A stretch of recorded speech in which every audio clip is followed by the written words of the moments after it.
Hey guys, in this video, we're going to take a look at how you can enable or disable allow ad measurement on the Samsung Galaxy S23 series. First, tap on the home button to go back to the home screen. From the home screen, swipe down at the top, then tap on the settings icon. In the settings page, scroll down and then tap on security and privacy.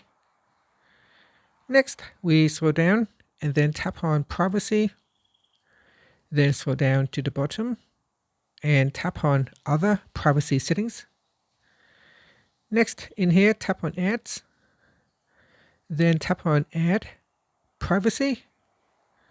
Now go down and tap on ad measurement.